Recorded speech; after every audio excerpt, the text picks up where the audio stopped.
एक जादुई सर्दियों की कहानी। दृश्य एक। बर्फीली रात और गर्म आग। बाहर बर्फ गिर रही है, ठंडी हवाएं गांव में सरसराहट कर रही हैं।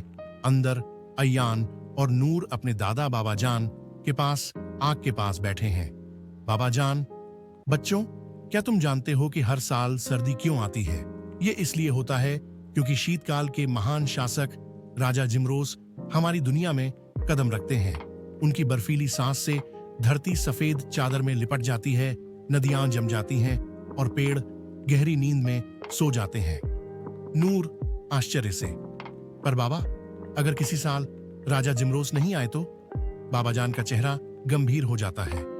बाबा जान, ऐसा कभी नहीं हुआ, लेकिन अगर हुआ तो दुनिया का संतुलन बिगड़ जाएगा। दृश्य 2। सर्दी बिना ठंड के। अगली सुबह उजली धूप और गर्म हवा। जनवरी के महीने में बिना बर्फ के। अयान चौंकते हुए, यह तो बहुत अजीब है। जनवरी और ठंड नहीं, ये कैसे हो सकता है? गांव वाले भी हैरान और परेशान नजर आ रहे हैं। हर साल इस समय पूरा गांव बर्फ से ढका होता था, लेकिन आज न तो नदियां जमी हैं, न ही ठंडी हवा चल रही है।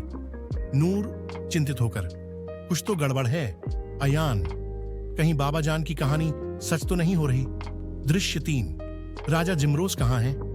अयान और नूर सच का पता लगाने के लिए सुराग ढूंढने निकलते हैं। अचानक एक विशाल सफेद उल्लू पास के पेड़ पर आकर बैठता है।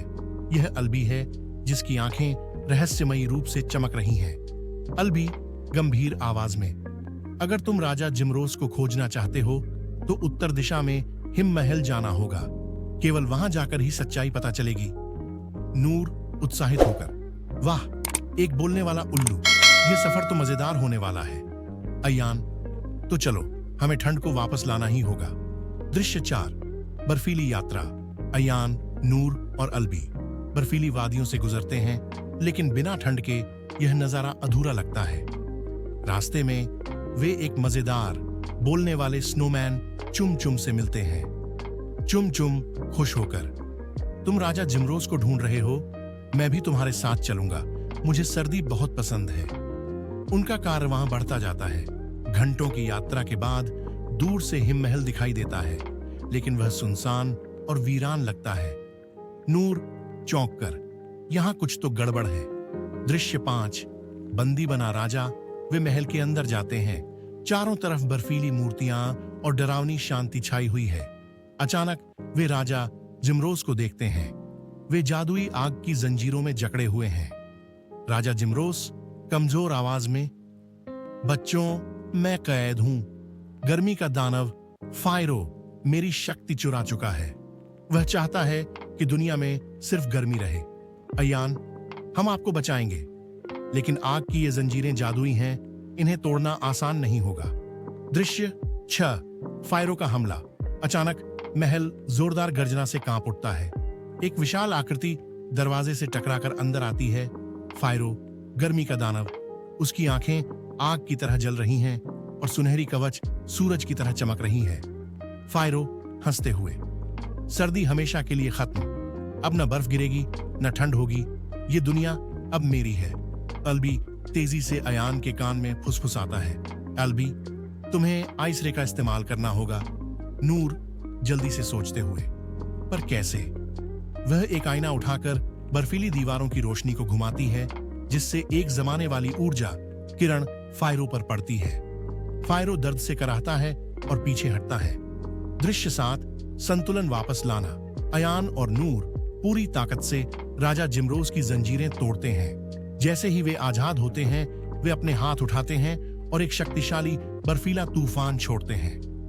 पूरा महल जीवन से भर जाता है। दीवारों पर जमी बर्फ चमक उठती है और ठंडी हवाएं फिर से बहने लगती हैं। फायरो कमजोर पड़ते हुए, नहीं, सर्दी वापस नहीं आनी चाहिए।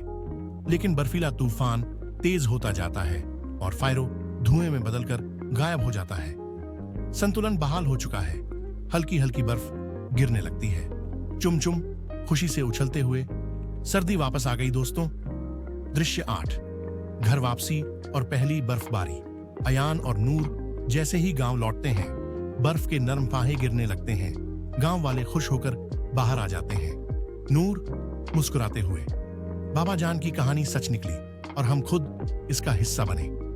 बाबा जान आग के पास बैठे मुस्कुराते हैं। बाबा जान हंसते हुए।